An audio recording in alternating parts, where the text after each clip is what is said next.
आउनुहोस् आज अब अरूतिर धेरै नअल्मलिकन सीधा श्लोक नम्बर 3 मा प्रवेश गरौँ।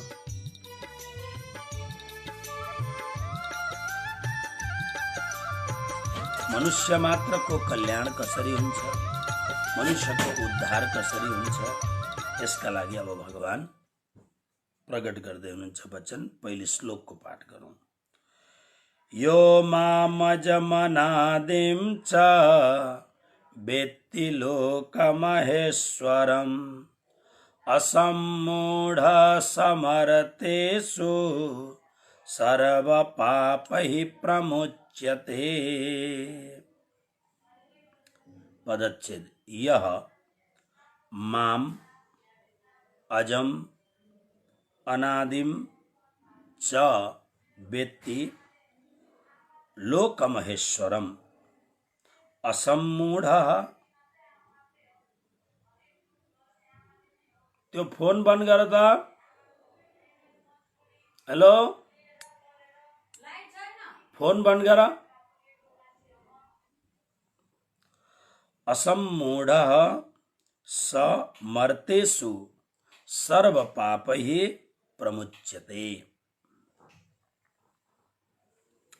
यह जो मनुष्य, अब ध्यान दिएर हेर्नु होला है, भगवान श्री कृष्णलाई जसले जान्दछ, को श्री कृष्ण? 5252 वर्ष अगाडि, 42 वर्ष अगाडि जन्मेको कृष्ण को कृष्णलाई जान्दछ? यस सन्दर्भमा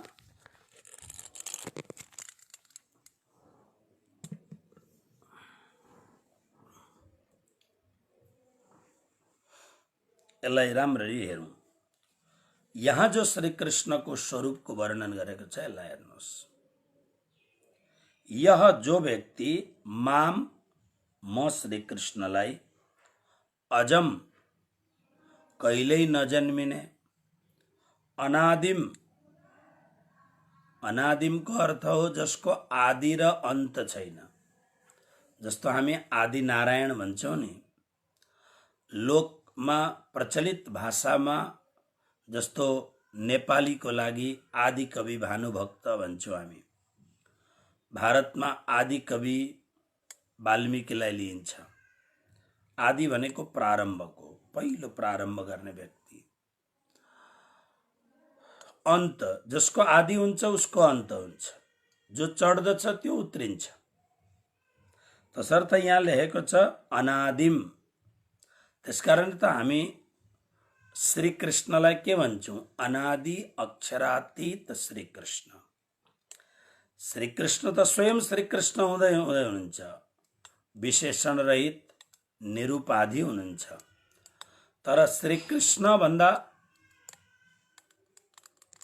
श्री कृष्ण को आज क्या हो रहा है? श्री कृष्ण को स्वरूप कस्तो छ, के छ श्री कृष्ण को स्वरूप भनेर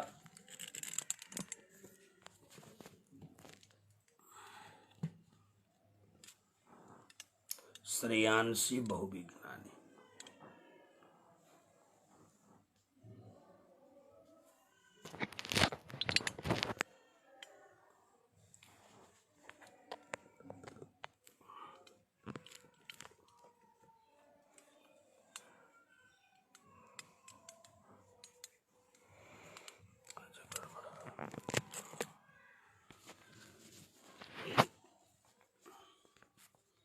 दो मिनट।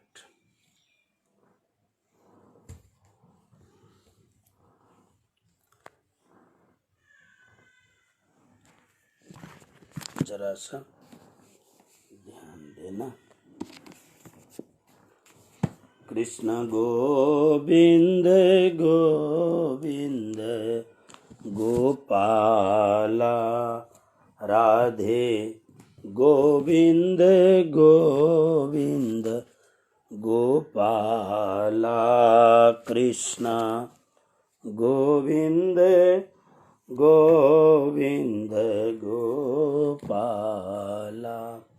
भज मुरली मनोहर नंद लाला भज मुरली मनोहर नंद लाला कृष्ण गोविंद गोविंद गोपाला राधे गोविंद गोविंद गोपाला कृष्ण गोविंद गोविंद गोपाला राधे गोविंद गोविंद गोपाला। हेर्नुहोस्, जसले मलाई, फेरि एकपल्ट प्रारम्भदेखि हेर्नुहोस्, जो मनुष्य माम मलाई अजम कहिल्यै नजन्मिनेवाला अनादिम आदि र अन्तदेखि रहित च अनि लोकमहेश्वरम सम्पूर्ण लोकको एकमात्र ईश्वर यानी एकमात्र मालिक। ईश्वर शब्दको अर्थ हो बोस, मालिक।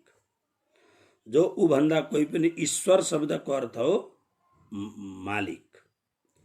सम्पूर्ण लोकको एकमात्र ईश्वर, महान ईश्वर व्यक्ति जान्दछ, स त्यो मर्तेसो मनुष्यहरूमा असम्मूढ असम्मूढ हो। मूढको अर्थ हो मूर्खता। मूर्खता नभएको भनेको ज्ञानी। त्यसकारणले असम्मूढ शब्दलाई ज्ञानवान मान्दछ र त्यो व्यक्ति सर्व पापै प्रमुच्यते, सम्पूर्ण पापबाट मुक्त हुन्छ।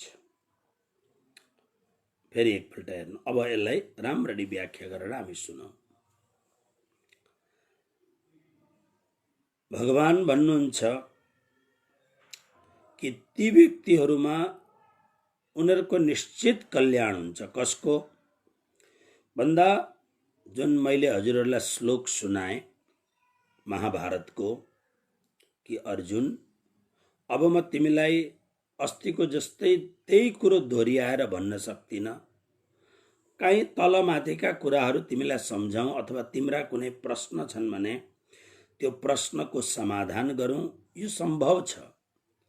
तर महाभारतको मैदानमा, त्यो ब्याटलफिल्डमा मैले तिमीलाई के भने भनेर साङ्गो पाङ्ग वर्णन गर्नु यो मेरो बसमा छैन। अब किन, यो त परब्रह्म परमात्माले नै मेरो हृदयमा वास गरेर भन्नुभएको थियो। अब काहीँ काहीँ के भन्नुहुन्छ, म नै परब्रह्म परमात्मा हो भन्नुहुन्छ। यस कारणले यसलाई बुझ्नु पर्दछ। यो जगतमा यसरी कार्य गर्न आउँदाखेरि परमात्मा सोझै आफ्नो धामबाट आएर काम गर्नुहुन्न। यहाँको एउटा नियम छ, यहाँको एउटा कानुन छ, परमात्माले बनाएको कानुन हो। तर त्यो कानुनको हिसाबले त्यो विचार त्यसलाई त्यसरी चलाउनु पर्दछ। त्यसकारणले परमात्मा आउँदाखेरि कसरी आउनुभयो, एउटा निमित्त बनाउनु भयो, होइन? जस्तो अब हामीले निमित्त सुन्दाखेरि परमधामबाट आउने महाकारण इत्यादि। तर त्यसमा पनि जुन लोक प्रसिद्ध कारण के हो, यदा यदा हि धर्मस्य ग्लानिर्भवति भारत अभ्युत्थानम धर्मस्य तदात्मानं सृजाम्यहम् परित्राणाय साधूनां। यो कारण कि पृथ्वी पापको भारले अत्यन्त बोझिल भइन्। पृथ्वी पापको भारले अत्यन्त परेशान भइन्। त्यसकारणले पृथ्वीको पापको भारलाई समाप्त गर्नका लागि भगवान आउनुभएको। अब पाप चाहिँ केले भयो त, के मान्छे धेरै भएर? जस्तो अब पहिले त 2-3 अरब मात्रै मान्छे थियो होलान्, तर यो 50 वर्षभित्रमा लगभग 2 अरब भन्दा धेरै मान्छे बढेका छन्। खालि यो 50 वर्षभित्रमा मान्छेको बढ्ने संख्या बहुत भएको छ। पहिले बुवा आमाहरूले दसैँको टिको लगाउँदा आशीर्वाद दिनुहुन्थ्यो, कि सन्तानहरूले डाँडा काँडा ढाकुन् भन्दा त्यतिखेर पनि डाँडा काँडा ढाक्दैन थिए। अहिले अत्यधिक सङ्ख्याको विकास भएको छ। त पृथ्वी बोझिल कसरी भइन्, पृथ्वी भारयुक्त कसरी भइन् के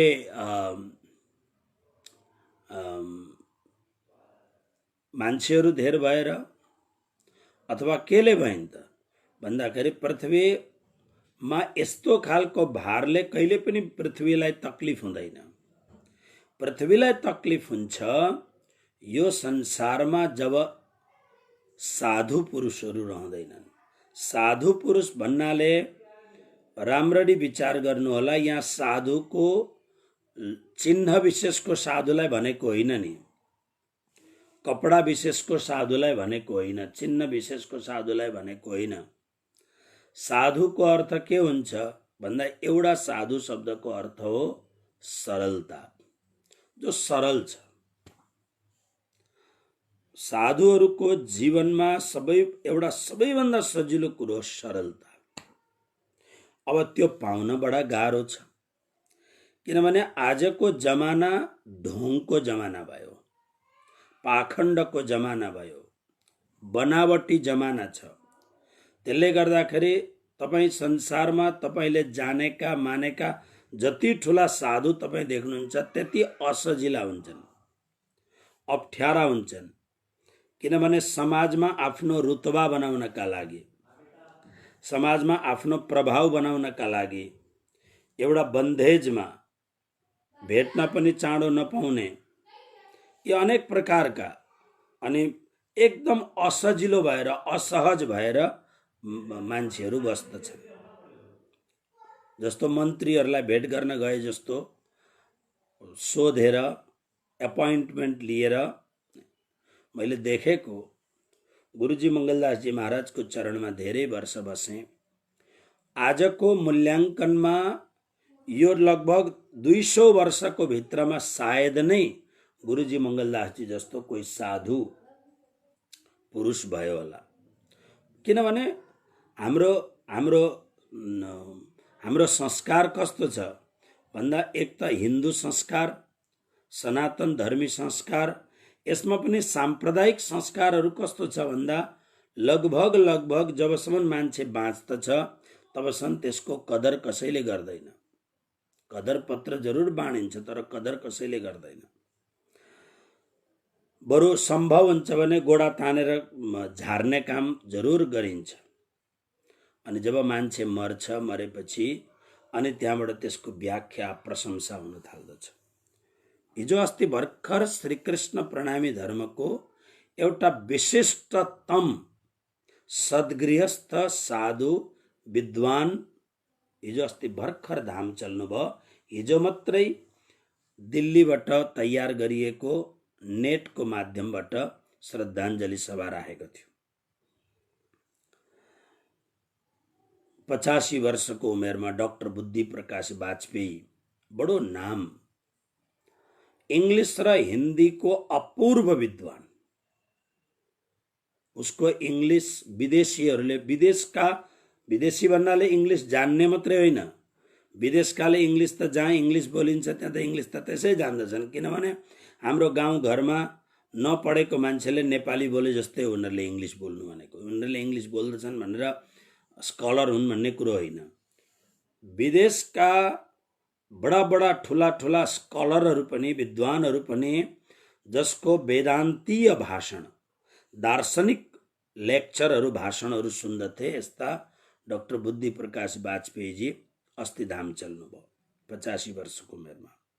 अनि त्यसमा वक्ताको रूपमा म पनि थिएँ श्रद्धाञ्जली सभामा। यति मिठो मिठो कुरोहरू महात्माहरूले गर्नुभयो, सबैले गर्नुभयो। तर यो मान्छे अपूर्व विद्वान, बाँचुन्जेलसम्म यो मान्छेले यति सङ्घर्ष गर्यो। किनभने कोही कोही बेला के हुन्छ भने विद्या प्रेमीलाई लक्ष्मीजीले पत्याइदिँदिन्। लक्ष्मीजी विद्या प्रेमीबाट अलिकति टाढा हुन्छन्। अनि कोही कोही बेला लक्ष्मीले बहुत पत्याएको मान्छे छ भने विद्या प्रेमी हुँदैन। त्यसकारणले बहुत पैसावाला मान्छे छ भने महामूर्ख हुन्छ। अतिशय अहङ्कारी हुन्छ। त्यसकारणले पैसाको तुजुक देखाएर समाजलाई हैरान बनाउँदछ। यतापट्टि कोही विद्वान, अत्यन्त प्रखर विद्वान छ भने लक्ष्मीजीले सौता मान्छन् के मान्छन् थाहा छैन, तर लक्ष्मीजीले त्यो विद्वानलाई कदर गर्दिनन्। नगरेपछि जीवनभरि परिवार पाल्नु, आफ्नो आजीविकाको लागि झन्झट गर्नु, अनि त्यसको बीचमा आफ्नो व्यसन जस्तो विद्याको प्रवचन र लेखन गर्नु, धेरै सङ्घर्ष हुन्छ। यो डाक्टर बुद्धि प्रकाश वाजपेयी भन्ने मान्छे पनि अत्यन्त सङ्घर्षशील मान्छे। हाम्रा कुनै पनि संस्थाले तपाईलाई हामी पर्याप्त मात्रामा सबै कुरो दिन्छौँ, तपाईँ बस्नुहोस्, आनन्दपूर्वक बस्नुहोस्, जीवनभरि लेखेर पढेर अथवा त पढाएर मात्र उ गर्नुहोस् भनेर कुनै संस्थाले पनि सान्त्वना दिएन। कुनै संस्थाले राखिहाल्यो भने पनि बार्गेनिङ गरेर राख्यो, न यति पैसा दिँदैन, यतिमा बस्छौ भने बस भनेर बार्गेनिङ गरेर कुनै संस्थाहरूले राख्यो। तर यो मान्छे अत्यन्त प्रखर विद्वान छन्। त्यसकारणले यो हाम्रो मन्दिरमा लाखौं लाख भोजन गराइन्छ, अनेक गरिन्छ। यो एउटा विद्वान पालियोस् भनेर मान्छेहरूले विचार गरेनन्। अब अहिले धाम गएपछि प्रखर विद्वान हुनुहुन्थ्यो, यो हुनुहुन्थ्यो, त्यो हुनुहुन्थ्यो। यो हाम्रो स्वभावमा छ, यो हाम्रो नेचरमा छ। यो जबसम्म मान्छे बाँचेको छ, बाँचेको मान्छेको गुणको हामी कदर गर्दैनौँ, अनि मरेपछि बडो राम्रो राम्रो व्याख्या गर्दछौँ हामी। तर बाँचुन्जेल पनि हामी कदर कसको गर्छौँ भन्दा जो पाखण्डी छ, जो धूर्त छ, जो कृत्रिम जीवन एकदम लटका झटका गावे बजावे तोडे तान ताको दुनियाँ राखे मान, एकदम यस्तै मान्छेको यो कलियुगको निशानी हो। धूर्त, पाखण्डी, यस्ता खालका दुराचारी, यिनीहरूको कदर हुन्छ समाजमा। र मैले भन्दाखेरि अब राम्रो कुरो भन्नु पर्दछ, तर सङ्घर्ष गरेका हुन् भन्नु भने, र मैले पोस्टमा लेखेको छ मन्दिरपट्टि श्रद्धाञ्जलीको मेरो पोस्टमा कि जीवनभरि नभएदेखि विचार गर्नुहोस्, यत्रो ठुलो प्रगल्भ विद्वान, म तपाईहरुलाई अरूको कुरो होइन, म आफू भन्दछु।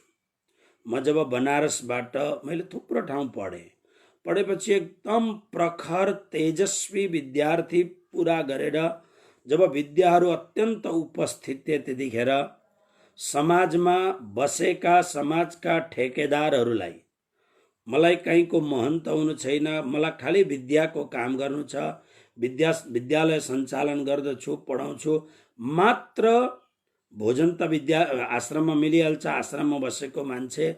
तर आश्रममा म्यानेजरहरू यति मूर्ख हुन्छन्, उनीहरूको अगाडि गएर साबुन चाहियो, तेल चाहियो, काइयो चाहियो, यो भन्न म सक्दिनँ, मेरो आत्म स्वाभिमानले दिँदैन। त्यसकारण मलाई एउटा सामान्य पारितोषिक दिने, जसले मेरो जीवन चलोस् र म खाली विद्याको काम गर्छु भनेर 30 वर्ष अगाडि त्यतिखेर धर्मस्थानमा बसेका ठेकेदारहरूलाई मैले भन्दा कसैले पनि यो कुरो स्वीकार गरेन, अनि आफ्नो बाटो आफै खोल्नु पर्यो। आज स्थिति के छ भन्दा श्रीकृष्ण प्रणामी धर्मको यो समयको जसले पनि कुरो गर्दाखेरि होइन संस्कृत बोल्नु पर्यो, कसलाई बोलाउने भन्दा खोइ टहल किशोर कहाँ छन्, को कहाँ छन्। अब यो 26 वर्षको यो आश्रम मन्दिर चलाउने झन्झटले पढेको जति सबै खत्तम भयो भन्दा हुन्छ। त्यो व्याकरणको उपस्थिति, मच्छरदानी भित्र बसेर घण्टौंसम्म व्याकरणका सूत्रहरूको अनुसन्धान गर्ने, काव्य प्रकाश जस्तो दुरूह भन्दा दुरूह ग्रन्थ म पढाउँथेँ, व्याकरणका दुर्लभ ग्रन्थहरूलाई म पढाउँथेँ। त्यसकारणले यो समाज बडा विचित्र छ। अब धेरै कुरो के गर्ने यसलाई, त्यसले गर्दाखेरि यसलाई धेरै कुरो नगरौँ, हामी जुन काममा लागेको छौँ त्यो काममा लागौँ। र वास्तवमा यही हो कुरो। र श्रीकृष्ण के भन्नुहुन्छ भन्दा, श्रीकृष्ण भन्नुहुन्छ जसले मलाई यथारूप सम्झिन सक्दछ। यथारूपको मतलब अर्जुनलाई श्रीकृष्ण भन्नुहुन्छ, अर्जुन जो मलाई तिमी देख्छौ त्यो म होइन भनेर त्यही पनि म हुँ, तर जो तिमीले मलाई मात्र मामाको छोरो भनेर देख्दछु, म केवल मामाको छोरो मात्रै होइन। प्राणनाथजी वाणीमा भन्नुहुन्छ, दूध तो देखा नहीं, देखा ऊपर का फेन। बाल्टीमा ढुङ्ग्रामा दुध धुँदोखेरि माथि फिँज गाज आउँछ दुधको, दुध मुनि हुन्छ। गाजलाई हेरेर दुध ओहो यति धेरै रहेछ, यस्तो रहेछ भन्न अट्कल गर्न सकिँदैन। त्यही कुरो भन्नुहुन्छ, कृष्णको हुनुहुन्छ अजम, अखण्ड, अविनाशी, शाश्वत, सनातन ब्रह्म हुनुहुन्छ। अजम, कहिल्यै पनि जन्मिनुहुन्न। त्यसो भने देवकीको गर्भमा को आयो त? देवकीको गर्भमा आउँदाखेरि ब्रह्माले पनि स्तुति गर्नुभयो। त्यो को हो भन्दा देवकीको गर्भमा आउने पनि उही हो। कर्तुम अकर्तुम अन्यथा कर्तुम समर्थ उही नै हो, तर उन जन्मिँदैन। हेर्नुहोस्, कन्ट्रोभर्सी जस्तो छ, तर राम्रो बुझ्नुहोस्, यसैको नाम परमात्मा हो। जो कर्मको अधीनमा छ त्यो जीव हो, कर्म जसको अधीनमा छ त्यो ब्रह्म हो। समयको जो अधीन छ त्यो जीव हो, तर समय जसको अधीनमा छ त्यो ब्रह्म हो। महाभारतको प्रचण्ड युद्धमा अभिमन्युलाई मार्नमा मुख्य कारणभूत दुर्योधनको ज्वाइँ, बहिनी ज्वाइँ जयद्रथ, जसले अभिमन्युलाई मार्नमा मुख्य कारण बन्यो। प्रतिज्ञा गरे अर्जुनले, भोलिको सूर्यास्त हुनुभन्दा पहिले जयद्रथलाई म मारिदिन्छु, नभएदेखि जल्दै गरेको चितामा आफूलाई समाप्त गरिदिन्छु। कृष्ण के भन्नुहुन्छ, अर्जुन तिमीहरू पाण्डवहरूलाई प्रतिज्ञा गर्न बहुत चाँडो हुन्छ, एकदम गरिहाल्छौ प्रतिज्ञा, पुरा कसरी हुन्छ भन्ने सम्झिन्छौ। अर्जुन लज्जित भएका छन्, तर अर्जुनलाई भरोसा छ, जो मेरो सारथी हो यो सारथी सर्वेश्वर हो। भोलिपल्ट के भयो, सूर्यास्त हुनै लागेको छ, तर जयद्रथको ठेकानै छैन। कहाँ छ जयद्रथ? गुरु द्रोणाचार्यले यस्तो चक्रव्यूह बनाएको छ, जुन चक्रव्यूहलाई अर्जुनले पनि तोड्न गाह्रो भयो। अब सूर्यास्त हुनै त लागिहाल्यो। भगवानले के गर्नुभयो? भगवान सूर्य नारायणलाई आदेश दिनुभयो, बादलमा लुक्नुहोस्। प्रखर एकदम गाँजिएको बादलमा लुकेको हुनाले अँध्यारो भयो, पुरै एकदम बिल्कुल। अब बादलमा मात्रै सूर्य लुकेर अँध्यारो हुँदैन। प्रखर जुन प्रकाश तेज छ त्यो, तर छाया त हुन्छ नि त, उज्यालो त हुन्छ, तर बिल्कुल अँध्यारो भयो। अनि अँध्यारो भएपछि अब दुर्योधनका पक्षहरू नाच्न गाउन आनन्द गर्न थाले। अब अर्जुन त मर्यो, चित्ता सल्कायो। अर्जुन, अब तिमी त कुरुवंशी हो, भरतवंशी हो, तिमी अब चितामा हाम फाल। कृष्ण केही पनि बोल्नु। अर्जुन उत्रे। चितामा जाँदै गर्दा कृष्णले भन्नुहुन्छ, अर्जुन जसरी कुनै सधवा स्त्री यदि मरिन् भने, कुनै सधवा स्त्री जसका पति जिउँदै छन्, यदि उसको स्वर्गवास अथवा उनले मर्नु पर्यो भने उनलाई चितामा सजाएर लाँदा 16 श्रृंगार गरेर लगिन्छ। किनभने ऊ सधवा हुन्। तिमी वीर पुरुष हौ। निश्चित रूपमा तिमी जब जल्नका लागि जाँदैछौ भने तिम्रो धनुष बाणहरू सब साथमा लिएर जाऊ, तिमी वीर योद्धा हौ। अर्जुनले बुझेनन् कृष्ण के भन्नुहुन्छ, तर गए धनुष बाण लिएर। जब चितामा बस्न तयारी गर्दैछन् अर्जुन, भगवानले सूर्य नारायणलाई आदेश दिनुभयो, भगवान बाहिर निस्किनुहोस्, प्रगट हुनुहोस्। सूर्यको भित्र जुन तेज छ त्यो त कृष्णै हो नि त। 15 अध्यायमा तपाईँ पढ्नुहुन्छ, गामाविश्य च भूतानि धारयाम्य अमोजसा पुष्णामि चौषधि सर्वा सोम भूत्वा रसात्मक आदित्यानाम अहम विष्णु ज्योतिषामिर्विरम सुमान मरीचिर्मरुतामस्मि इत्यादि श्लोकहरू छन्। भगवानको सम्पूर्ण अस्तित्वको, वैराटको, सत्ताको कण कणमा कृष्णको अधिकार छ, कृष्णको प्रभाव छ, स्वामित्व छ कृष्णको। भगवान सूर्य नारायणलाई आदेश दिने बित्तिकै बिहान सूर्योदय भए झैँ फेरि बेलुकाको सूर्य अझै प्रखर भएर लागे। यतिखेरसम्ममा जयद्रथ अत्यन्त खुसी मनाएर अगाडिपट्टि आइसकेको थियो। अर्जुनलाई भगवानले भन्नुभयो, अर्जुन सूर्यास्त भएको छैन, अझै बाँकी छ सूर्यास्त हुन, तिम्रो लक्ष्य पनि सामने छ, त्यसकारणले अब लक्ष्यमा बाण सन्धान गर। यानी जयद्रथ सामने छ, सूर्यास्त भएको छैन। अनि भगवानको आशीर्वादले, भगवानको कृपाले, अनुग्रहले जयद्रथलाई अर्जुनले शिरच्छेदन गरे।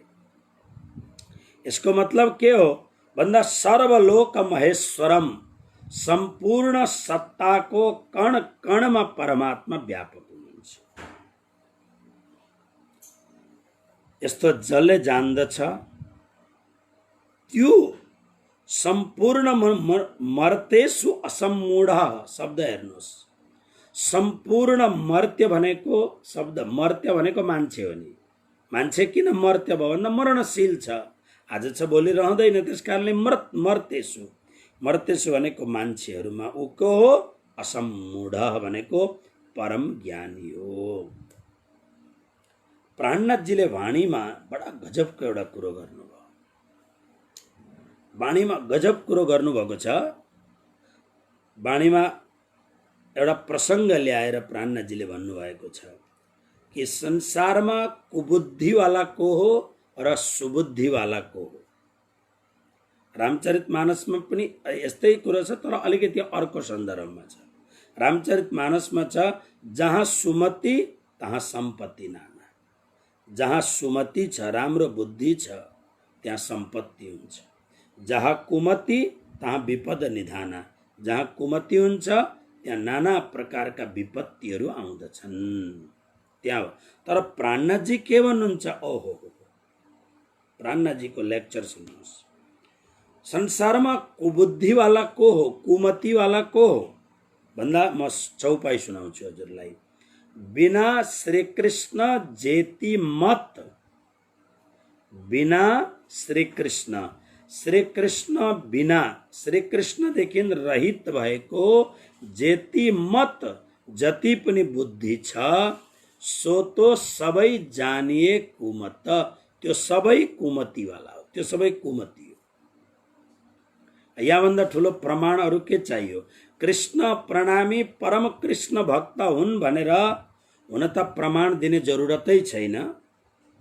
मलाई लाग्दछ हामीलाई दामोदर सरले मलाई आज एउटा मेसेन्जरमा पठाउनु भएको छ कि जो नेपालमा केही पाखण्डीहरूले केही उधम मचाउन खोज्दैछन्।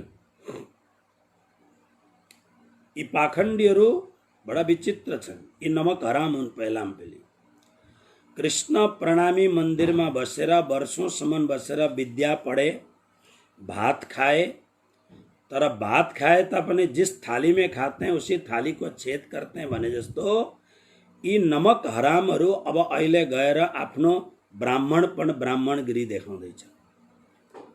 क्रिस्चियनहरूले देश सक्न आट्यो, त्यहाँ जाने उनीहरू हिम्मत गर्दैनन्। मुसलमानहरूले पोखरामा, मैले मुसलमानहरूको त्यो सभालाई युट्युबमा हेरेँ, फेसबुकमा हेरेँ मैले, जहाँनेरि हाम्रो दाजुभाइहरू केवल दलित जाति मात्र होइन, ब्राह्मण वर्गहरू, हिन्दूहरू सामने बसेर त्यो फिर्के टोपी लगाएर अनि मुसलमान भएर मुसलमानका प्रवचनहरू सुन्दै गरेको मैले देखेको छु। यी नमक हरामहरूलाई, यी धर्मका यी राक्षसहरूलाई त्यहाँ गएर हिन्दू धर्मको प्रचार गरौँ, त्यहाँ गएर म के अरे क्रिस्चियनहरू भइरहेका छन्, त्यहाँ गएर मेरा दाजुभाइहरूलाई सम्झाउँ, हिम्मत छैन। यी पानी मरुवाहरू, यिनीहरूको हिम्मत छैन यिनीहरूलाई। यी नमक हरामहरू हुन्। तर यिनीहरू के गर्छन्? नाना प्रकारका भाँति भाँतिका कुरा। मैले अहिले कलम चलाउन थालेको छुइनँ यस सन्दर्भमा, अरू चलाउन अरूले भनेर, तर मसँग जसले अहिले लेख्दैछन् यस विषयमा मसँग कन्सल्ट गर्छन्, कुरो गर्छन्, गुरुदेव कसरी लेख्ने, के गर्ने भनेर म सजेसन दिन्छु। र यो भन्दा ठुलो प्रमाण अरू के हुन सक्दछ? प्राणनाथजी भन्नुहुन्छ, जसको मतिमा कृष्ण छैन त्यो नितान्त त्यो कुमति हो। यसको दुईटा अर्थ छ। एउटा अर्थ कस्तो छ भन्दा जसको मतिमा यानी बुद्धिमा कृष्ण छैन त्यो कुमति हो। जसको मतिमा कृष्ण छ त्यो सुमति अथवा महामति हो। महामति शब्दको अर्थ यही हो, महति भगवती कृष्णे मतिर यस्य सह महामति। जसको मतिमा कृष्ण छ त्यो महामति हो। जसको मतिमा परमात्मा हुनुहुन्छ त्यो सुमति वाला हो। र जसको मतिमा बुद्धिमा सबै कुरो छ तर कृष्ण छैन त्यो कुमति हो। जति पढे तापनि, जति विद्वान भए तापनि कृष्ण भक्ति छैन। हाम्रो राष्ट्र कवि के भन्नु, महाकवि लक्ष्मी प्रसादले के भन्नुभयो? लक्ष्मी प्रसाद देवकोटाले, आखिरमा कृष्ण नाम रहेछ एक, कृष्ण नाम सिवाय त केही छँदै छैन। जसरी सारा संसारको, चाहे त्यो पहाडबाट बगेका समय अनुकूल बर्खामा बगेका साना साना स्रोतहरू हुन् जसलाई हामी खोल्साहरू भन्दछौँ, अथवा त गङ्गा जमुना आदि ठुल्ठुला नदी नदहरू हुन्, अन्तिममा त समुद्रमै पुग्नु पर्दछ। आकाशात् पतितम तोयम यथा गच्छति सागरम सर्वदेव नमस्कारम केशवम प्रति गच्छति। कृष्ण ता सागर हुनुहुन्छ, सिन्धु हुनुहुन्छ। मत भनेको सिद्धान्त पनि हो। जसको सिद्धान्तमा उ चाहे सारा संसारको सेरो फेरो जे पनि कुरो गरोस्, तर जसको सिद्धान्तको मूल बीज अस्तित्व कृष्ण छैन त्यसको सिद्धान्त बेकार सिद्धान्त हो, फाल्तु सिद्धान्त हो, बकवास मात्र हो। त्यो सिद्धान्तमा कोही महत्व छैन जसको सिद्धान्तमा कृष्ण हुनुहुन्न। कृष्ण के भन्नुहुन्छ यहाँ? यो भन्नुभएको छैन वेद पढेको, उपनिषद पढेको अथवा सारा संसारलाई जान्ने विद्वान नै, त्यो भनेको छैन। यहाँ के भन्नुहुन्छ श्री कृष्ण भन्दा, जसले मलाई अज भनेको अजन्मा र अनादि सम्झिन्छ, मतलब म कहिले जन्मिन्न पनि म कहिले मर्दिन्न पनि। अनादिको अर्थ मेरो आदि पनि छैन अन्त पनि छैन। आदि र अन्त समाप्त भएपछि अनादि हुन्छ। हामीले मन्त्र जाप गर्दा अनादि भन्छौँ कि भन्नु? अनादि, परमात्मा अनादि हुन्छ। र सम्पूर्ण ईश्वरको पनि ईश्वर, सर्वलोक महेश्वरम, म सबैको ईश्वर देवता, देवताहरूको ईश्वर ब्रह्मा, ब्रह्माको ईश्वर शिव, शिवको ईश्वर विष्णु, विष्णुको ईश्वर प्रकृति, प्रकृतिको ईश्वर महानारायण, महानारायणको ईश्वर ओमकार ब्रह्म, ओमकार ब्रह्मको ईश्वर अक्षर ब्रह्म, अक्षर ब्रह्मको पनि ईश्वर श्री कृष्ण परमात्मा हुनुहुन्छ। त्यसकारणले लोक महेश्वरम, लोकको सम्पूर्ण लोकको एकमात्र ईश्वर, यो कुरो जसले राम्ररी व्यक्ति राम्ररी जान्दछ। अब यसमा कोही ज्ञानको कुरो छैन, कति पढा लेखा कति वर्ष गुरुकुलमा नै, केही पनि छैन। जसले कृष्णलाई यो कुरो जान्दछ त्यो संसारको सबैभन्दा ठुलो ज्ञानी, त्यो सबभन्दा ठुलो ज्ञानी। असम्मूढ, बडो मिठो शब्द छ। असम्मूढको अर्थ त्यो मूढ होइन, त्यो असम्मूढ। अनि फेरि कुनै प्रयत्न नगरिकन सर्व पापै प्रमुच्यते, सम्पूर्ण पापबाट मुक्त हुन्छ। कुनै प्रयत्न गर्नु पर्दैन। उसले कुनै व्रत तीर्थ गरे हुन्छ नगरे हुन्छ, कोही आपत्ति छैन। तर जसले कृष्ण यो कुरोलाई राम्ररी जान्दछ, सर्व पापै प्रमुच्यते, सम्पूर्ण पापबाट ऊ परम मुक्त हुन्छ। आउनुहोस् अर्को श्लोकमा प्रवेश गरौँ।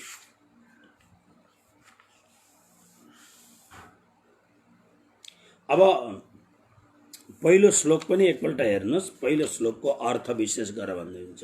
के भन्नुभएको छ अर्जुनलाई? 10 अध्यायको पहिलो श्लोक।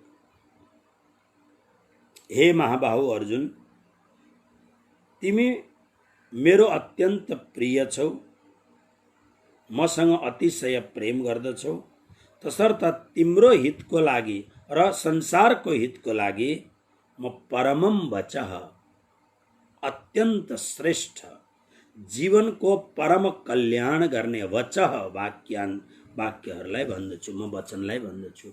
अब के हो त त्यो परम वचः? त्यसको लागि अब यो यो दुईटा श्लोकलाई हामी सुनौँ।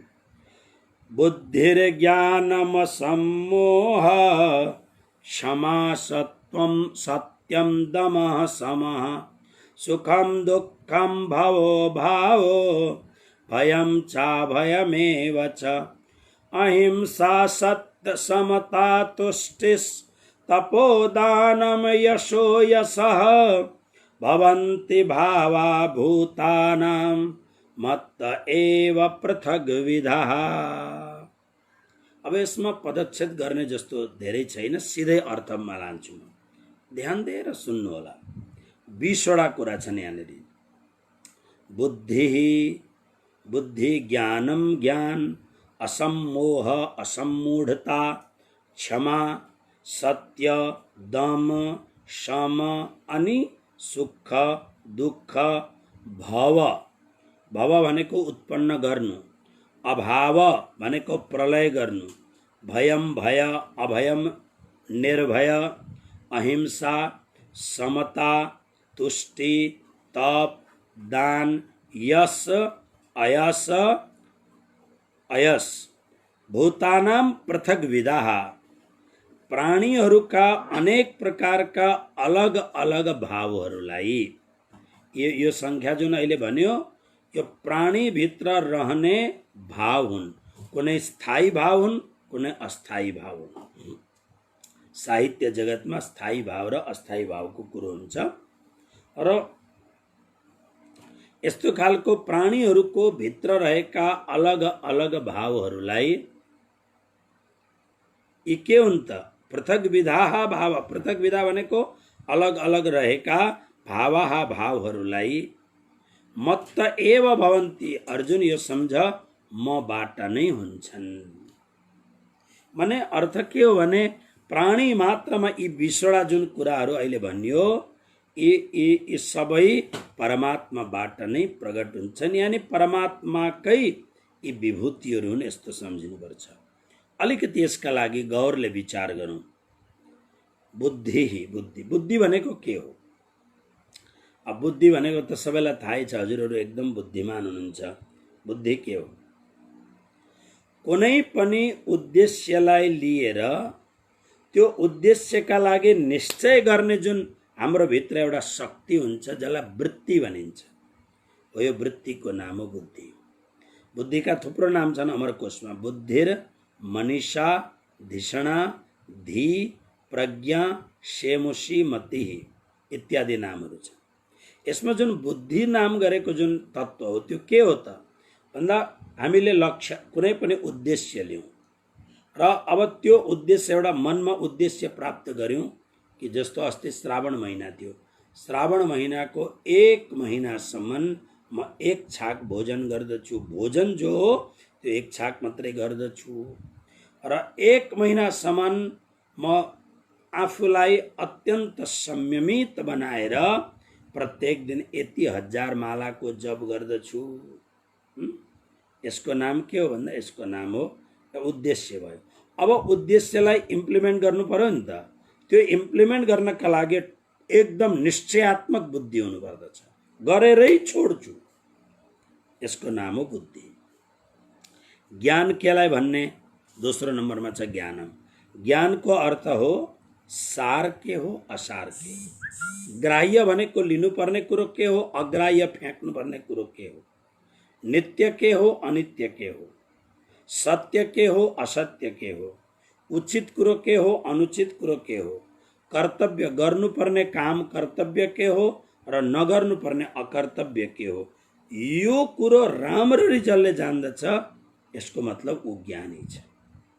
असम्मोहको अर्थ के हो? असम्मोह भनेको मोह नहुनु, अर्थात् यो शरीर र यो संसार उत्पत्ति पनि हुन्छ विनाश पनि हुन्छ। यो शरीर, यो जुन देह छ शरीर र यो जुन संसार छ दुईटै हाम्रो लागि दुर्लभ कुरो छ। शरीर पनि यो एउटा अपर्च्युनिटी हो, गड गिफ्ट हो यो। अनि जुन संसारमा हामी आएको छौँ यहाँ जे गर्यो त्यसको फल पनि पाउन सकिन्छ, तर यी दुईटै अस्थिर छन्। प्राप्त त भएको छ कतिखेर परमात्माले फेरि खिच्नुहुन्छ यसको केही पनि थाहा हुँदैन। तसर्थ शरीर र संसारलाई उत्पत्ति र विनाशशील छ भन्ने जानेर यसमा म र मेरोपनलाई छोडेर म र मेरोपनलाई छोड्नु, म र मेरोपन राख्नु, त्यसको नाम हो सम्मोह। म र मेरोपन नराख्नु, यो शरीर मलाई परमात्माले केही गर्नका लागि दिनुभएको।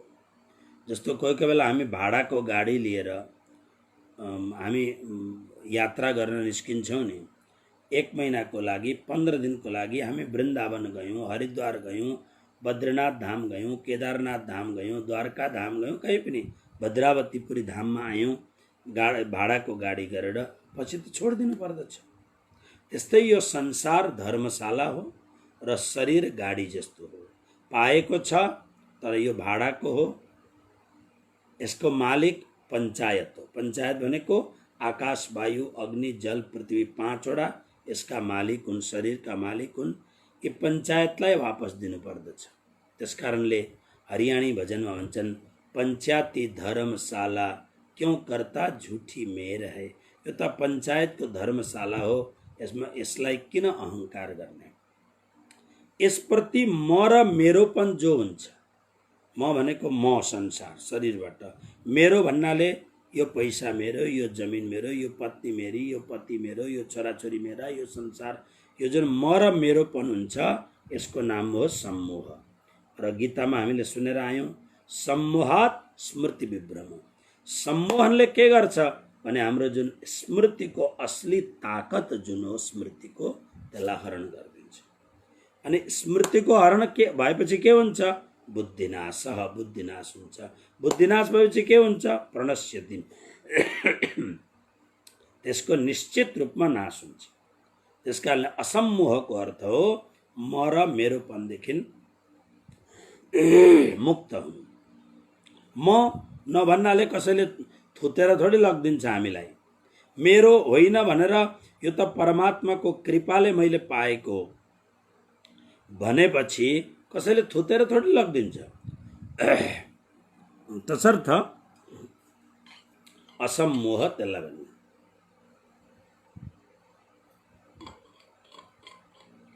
क्षमा, क्षमाको मूल अर्थ के हो भने माफ गर्नु, क्षमा गर्नु। तर क्षमाको मूल अर्थ हो सामर्थ्य छ, सामर्थ्य हुँदा हुँदै पनि क्षमा गर्दिनु। अलबत्ता यसो गरे हुन्छ। एक दिन ध्यानको विधिमा म जरुर बताउँला हजुरहरूलाई। क्षमा सधैँ नै सुत्नुभन्दा अगाडि पुरै दिनभरिलाई 2 मिनटमा दोहोऱ्याएर अनि क्षमा गर्नु र क्षमा लिनु। आफूबाट कसैका लागि अपराध भएको छ भने उसँग क्षमा माग्नुहोस्। हुन्छ, जस्तो तपाईँको नोकर चाकरहरू छन् अथवा तपाईँभन्दा अलिकति मुनिको मान्छेहरू छन्, उनीहरूलाई हेपेर बोल्नुभयो, उनीहरूको भित्र त परमात्मा छँदै छैनन् भन्ने सम्झेर नोकर चाकरहरूलाई हेपेर बोल्नुभयो। बाटोमा जाँदा कुनै गरिब भिखमङ्गालाई देखेर अलिकति कुदृष्टिले हेर्नुभयो, यो सबै अपराध हो। यो ठिक छ, नोकर चाकर जतिलाई जे भन्नु छ प्रेमले भन्ने, हकारेर पनि भन्ने, तर उसलाई हेला गर्नु यो अपराध हो। किनभने सियाराम मय सब जग जानी, करहुँ प्रणाम जोरी जुग। कसैलाई पनि यसरी गर्नु हुँदैन। त्यसकारणले त्यसकारणले राति सुत्नुभन्दा अगाडि क्षमा माग्नु। मैले आज धेरै अपराध गरेँ होला, मलाई क्षमा गर्नुहोस्। अस्तित्वसँग क्षमा माग्ने। अनि कसैले आफूसँग भुल गर्यो, कसैले प्याच्च केही कुरो भनिदियो अथवा केही गर्यो, गर्दाखेरि हाम्रो दिमागमा त्यो रहिरहन्छ। मानोस् तपाईँलाई घरमा साह्रै नै प्यारो गर्दछन्, तपाईँको आदर छ घरमा, तर तपाईँ मन्दिरमा पुग्नुभयो, मन्दिरमा कसैले प्याच्च केही भनिदियो भन्दाखेरि अनि तपाईँ जब निस्केर जानुहुन्छ मनमा के विचार, ह्याट यो मन्दिरमा त कहिले आउनै हुँदैन, कस्ता कस्ता मान्छे भेला भएका, बौला जस्ता मान्छेहरू, नै अरू ठाउँमा जाउँला भन्न मन कुडिन्छ नि, मन अलिकति दुखी हुन्छ।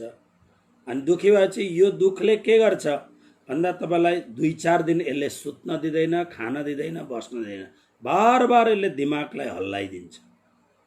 सुत्नुभन्दा अगाडि क्षमा दिनु, बस बस ठिक छ, पुरा उसको जति बुद्धि थियो भने सकिगयो। क्षमा, क्षमा बढ्नको चाहिए, छोड्नको उत्पात। अनि समर्थ हुँदा हुँदै पनि ओके भनेर क्षमा दिने। सत्यम, सत्य एउटै मात्र हुन्छ, ट्रुथ, वो परमात्मा मात्रै हो। सत्य, असत्य के हो? त्यसको विपरीत असत्य हो। परमात्मादेखि भिन्न अरू सब असत्य हो। दम र सम के हो भने परमात्मा प्राप्तिको उद्देश्य राख्दा राख्दै इन्द्रियहरूलाई इन्द्रियका विषयबाट हटाउन खोज्नु, यो हो दम। दम भनेको दमन गर्नु। नेपालमा त दमन शब्दको बहुत प्रयोग हुन्छ। दलित यानी दमन, यो शब्दले बहुत राजनीति पकाएको छ, भारतमा पनि नेपालमा पनि। दलित, दमन। र अहिलेको दुनियाँमा हेर्ने हो भने दलित जति सुखी कोही पनि छैन। अब त वास्तवमा त्यो के भन्छ, आरक्षण त के अरे सवर्णलाई दिनुपर्छ र दलितहरूलाई केही पनि दिनु हुँदैन। किनभने दलितहरू त बहुत माथि पुगिसके, सवर्ण बिस्तारै बिस्तारै तल गिर्दै जाँदैछ। त्यसकारणले बौद्धिकताको बिस्तारो बिस्तारो ह्रास हुँदै जाँदैछ। दमन भन्दैन, हामीलाई यति वर्ष दमन गरे। दमनको अर्थ हो बसमा गर्नु। हाम्रा इन्द्रियहरू अत्यन्त छाडा छन्, बहुत छाडा छन् हाम्रा इन्द्रिय। हामी सत्सङ्गमा जाँदाखेरि एउटा कुरो सोच्दछौँ, घरमा पुगेपछि अर्कै कुरो सोच्दछौँ। त्यसकारणले यी इन्द्रियहरूलाई सम्भव हुन्छ सम्पूर्ण वैरागी बनाउने, तर यदि संसारमा जरुरत छ भने यसलाई कन्ट्रोल गर्ने। दम। समको अर्थ के हो भने समको अर्थ हो तालव्य सच, समको अर्थ हो सांसारिक भोगबाट आफ्नो चिन्तनलाई हटाउनु, इन्द्रियहरूलाई कन्ट्रोल गर्नु। दम चित्तको वृत्तिहरूलाई भोगबाट हटाउनुको नाम नै। सब जीवनभरि गरे के हो नि, अब त कृष्ण तत्त्वको चिन्तन गर्ने, यो प्रकारको भाव, यसलाई सम। सुख दुःख के हो भन्दा हामीलाई जो अनुकूल लाग्दछ त्यो सुख हो, प्रतिकूल लाग्दछ त्यो दुःख हो। अनुकूल वेदनीयम सुखम, प्रतिकूल वेदनीयम दुःखम। तर्कले यस्तो कुरो भन्दछ।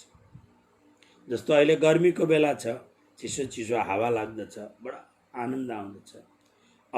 अब 2 महिनापछि ठन्डी सुरु हुन्छ अनि यही हावा हाम्रा लागि दुश्मन हुन्छ। कस्तो चिसो हावा आएको, कस्तो चिसो हावा फुकेको भन्ने हुन्छ नि।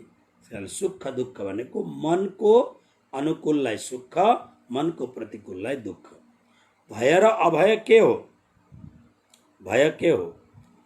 आफ्नो आचरण, भाव आदि शास्त्र र लोक मर्यादाबाट विरुद्ध गरेपछि अन्तःकरणमा एउटा अनिष्टको भाव जाग्दछ।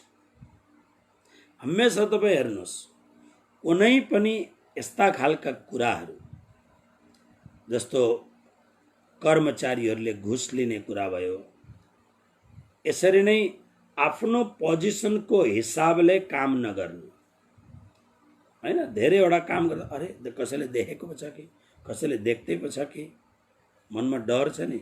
चाहे कस्तै ठुलो पहलवान किन नहोस्, जसले पनि आफ्नो नियमको विरुद्ध काम गर्दछ भनेको शास्त्र र लोक मर्यादाबाट विरुद्ध काम गर्दछ, मनमा एउटा उत्पन्न हुन्छ, त्यसलाई डर भन्छ। के हुन्छ अब डर। जस्तो उहिले स्कुलमा हामी पढेर आउँदाखेरि यदि स्कुलमा केही त्यस्तो खालको अनुचित कार्य गरियो भने घरमा आउँदा घरभित्र पैर राख्दाखेरि डरले थुरथुर हुन्छ। बुवालाई थाहा भयो भने, आमालाई थाहा भयो भने बाँधेर कुट्छन्। यसलाई यो जो घरमा प्रवेश गर्न खोज्दाखेरि त्यो के हो भन्दा त्यो डर हो। यसको विपरीत अभय हो। अहिंसा के हो भन्दा पहिले हिंसालाई बुझ्नुहोस्। हिंसा भनेको सिधा कुरो हो, अर्कालाई तकलिफ दिनुको नाम हो हिंसा। तर तन मन वचन कर्मले देशकाल परिस्थिति आदिमा कुनै पनि प्राणी मात्रलाई किञ्चित मात्र पनि दुःख नदिनुको नाम हो अहिंसा। समता के हो भन्दा सबैलाई समान व्यवहार गर्नु समता हो। तुष्टि माने सन्तुष्टि, परिश्रम गर्ने, पूरा मेहनत गर्ने, सम्पूर्ण परिश्रम गर्दा ईश्वरको कृपाले जे पाइन्छ त्यसमा सन्तुष्ट रहनु। तप के हो? तपको नाम हो सहन गर्नु। राम्रो कार्य गर्दाखेरि जति पनि कठिनाइहरू आउँछन् त्यसमा सहन गर्ने स्वभाव राख्नु। दान के हो? दानको अर्थ हो म जो निडी पिपल छ, चाहे त्यो कुनै व्यक्तिलाई, चाहे त्यो समाजलाई, चाहे त्यो राष्ट्रका लागि, चाहे त्यो समस्त संसारका लागि तपाईँ जे जान्नुहुन्छ त्यसले इनपुट गर्न सक्नुहुन्छ। तर यसको बदलामा तपाईँ केही पनि चाहनुहुन्न। जस्तो मान्छेले देशले हामीलाई के दियो? देशले केही पनि दिँदैन। देशको लागि हामीले गर्नुपर्दछ। समाजले मलाई के दियो र? समाजले केही दिँदैन। तपाईहरुलाई एउटा सामाजिक कुरो भनौँ, हिजो आज क्लबहरू चल्छन् नि, रोटरी क्लब, लायन्स क्लब, यी क्लबहरू, लायन्स क्लबको मान्छेहरू तपाईहरुमध्ये कोही लायन्स क्लबको मेम्बर हुनुहुन्छ भने थाहा छ, लायन्स क्लबले केही पनि दिँदैन तपाईलाई। रेड क्रसले केही पनि दिँदैन तपाईलाई। यो के अरे, बरु तपाईले त्यो लायन्स क्लबमा उभिनका लागि प्रत्येक वर्ष 10,000 भन्दा धेर रुपियाँ तपाईले डोनेट गर्नुपर्छ। अनि तपाईले दिएको पैसा के हुन्छ भन्दा यो क्लबको म्यानेजमेन्टमा काम आउँदछ। म्यानेजमेन्ट भनेको के हो तपाईहरुलाई थाहा छ राम्ररी। तपाईहरु सबै ठुलठुलो सरकारमा म्यानेजमेन्ट गरेर आउनु भएको। म्यानेजमेन्टको मुख्य अर्थ यो हो, जति पनि संसारमा अफिसहरू छन् त्यो चलाउने र अफिसका फुल टाइम कर्मचारीहरू छन् ती कर्मचारीहरूलाई तलब दिने र साथमा सबैभन्दा टप लेभलका जुन लायन्स क्लबका प्रेसिडेन्ट, भाइस प्रेसिडेन्टहरू छन्, तपाईहरुले दिएको पैसाबाट प्राइभेट जेट प्लेनहरू गरेर कहीँ गयो भने 5 स्टार 7 स्टार होटलमा गएर इन्जोय गर्छन्। यो क्लबको तपाईहरुले दिएको पैसाको मुख्य कारण। आश्चर्य लाग्छ तपाईहरुलाई, तर त्यो ठाउँ यस्तो छ, त्यहाँ जाँदा आफूलाई गजक्क बनाउन सक्नुहुन्छ। किनभने त्यहाँ त्यस्तै व्यक्तिहरूको जमघट हुन्छ। सामाजिक भएपछि अब एउटा पैसाको एउटा लेभल आएपछि, सामाजिक एउटा लेभल आएपछि त्यो पनि गर्नु पर्दछ। त्यो पनि गर्नु पर्दछ। त्यसको नाम हो यश, कीर्ति। तर यो भन्दा पनि अर्को कुरो के हुन्छ भन्दाखेरि कीर्ति दानको कुरो गर्दै थिए। सतपात्रमा देश काल परिस्थितिको हिसाबले सतपात्रमा दान गर्नु। सतपात्रको अर्थ हो निडी। निडी भनेको जहाँ जरुरतमन्द छन्, जरुरत छ त्यहाँ आफ्नो भावपूर्वक दान गर्नुहोस्। तर त्यसको कुनै पनि अपेक्षा नराख्नुहोस्। अब तपाईले के अरे लायन्स क्लबमा तपाईले दान गर्नुभयो, तर तपाईँ लायन्स क्लबबाट मैले के पाएँ भनेर माग्नुभयो भने केही पनि पाएँ। तपाईलाई एउटा सानो लोगो दिएको हुन्छ यहाँ लगाउने, कोटमा चटक्क लगाउने, त्यति मात्रै हो। अरू सबै कुरो तपाईको आफ्नो कन्ट्रिब्युसन हुनुपर्छ। इन्टरनेसनल ग्यादरिङ हुन्छ, त्यहाँ तपाईँ आफ्नो पैसाले जानुपर्छ। सबै कुरो आफ्नो पैसाले। तपाईँ केही पनि कामना गर्न पाउनुहुन्न। तर त्यो क्लबमा उभिनका लागि, त्यो क्लबमा एउटा नाम पाउनका लागि त्यो तपाईँ आफू कन्ट्रिब्युसन गरेर जानुहुन्छ र तपाईँ केही पनि माग्नुहुन्न मैले यो के पाउनुपर्छ नै।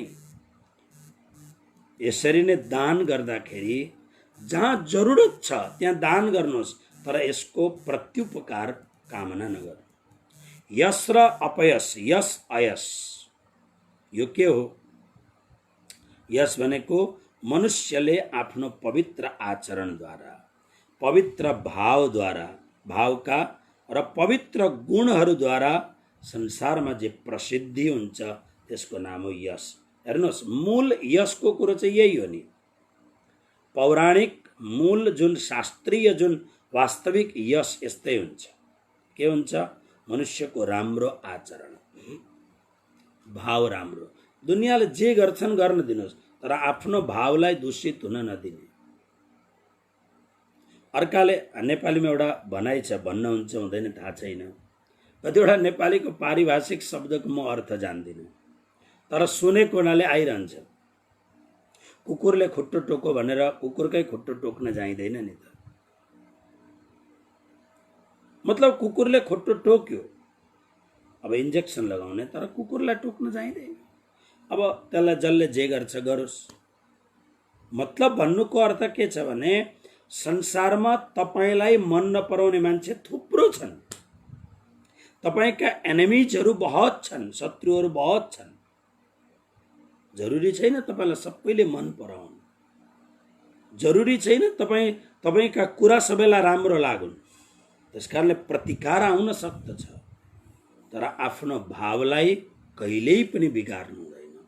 आफ्नो भाव सधैँ गंगाजल जस्तो पवित्र भाव राख्नु। किनभने भाव भनेको यहाँ भित्रको चित्तको दशाको नाम भाव। यदि हामीले कसैप्रति भाव बिगार्दाखेरि सामनेवालालाई पहिले केही पनि हुँदैन, पहिले हाम्रो चित्तको दशा दूषित हुन्छ। कसैप्रति यसलाई त म यसो गर्छु भनेर तपाईँ जुन मनमा यसलाई त म यसो गर्छु भनेर मनमा जुन सोच्नुहुन्छ, उसलाई त्यसो गर्न सक्नुहुन्छ कि सक्नुहुन्न यो पछिको कुरो हो। तर त्यसलाई यसो गर्छु भनेर जुन मनमा जुन एउटा कुभाव उत्पन्न भयो, खराब जुन उत्पन्न भयो, त्यसले त मेरो मन दूषित भयो नि पहिले, हो कि? त्यसकारणले यसको अर्थ हो राम्रो आचरण अनि राम्रो भाव र सद्गुणहरू। बाट आज नभएदेखि भोलि, भोलि नभए पर्सि अवश्यमेव संसारले जब चाल पाउँछ प्रशंसा अवश्य गर्दछ। यो प्रशंसाको नाम हो यश। तर हिजो आज के हुन्छ भने संसारमा यश र कीर्ति बढाउनका लागि पुरै एउटा छद्मको ढङ्गले एउटा पुरा प्रोपगन्डा तयार गरेर, पैसाले गर्दा प्रोपगन्डा तयार गरेर अनि यसको अहिले, तर भविष्यमा त फेरि गडबड त हुन्छ। यो स्थायी होइन, अस्थायी हो।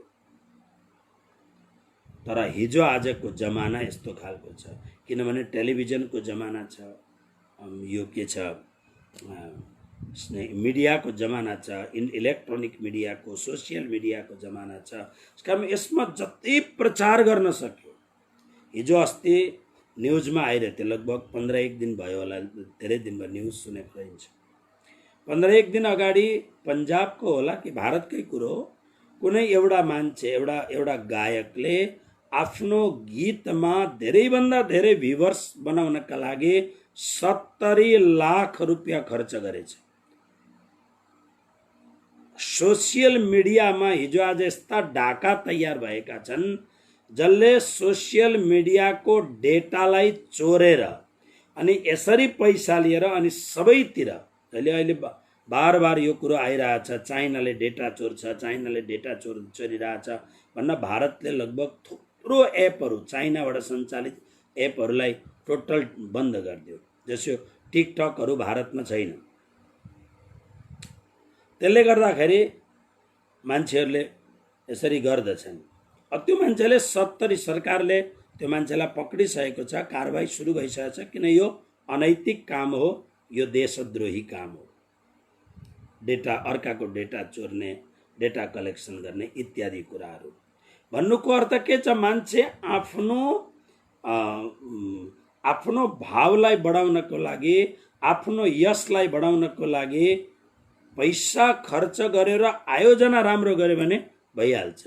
तर यो बहुत दिगो हुँदैन, स्थायी हुँदैन। यो यश त स्थायी कहिले हुन्छ भन्दा हाम्रो आचरण राम्रो होस्, हाम्रो भित्रको भाव राम्रो होस्, र साथसाथमा हामीमा यदि अवगुणहरू छन् भने सत्सङ्गको ऐनामा आफ्नो अनुहार हेरेर, यानी हामीले हाम्रो भित्र भएका दुर्गुणहरूलाई हेरेर बिस्तारो बिस्तारो बिस्तारो यो दुर्गुणलाई हटाउने चेष्टा गरेर सद्गुणको विकास गर्नुपर्दछ। हामीले र यसबाट आज नभए भोलि, भोलि नभए पर्सि अवश्यमेव त्यो जुन दिव्यता छ त्यो बाहिर मुखरित हुन्छ।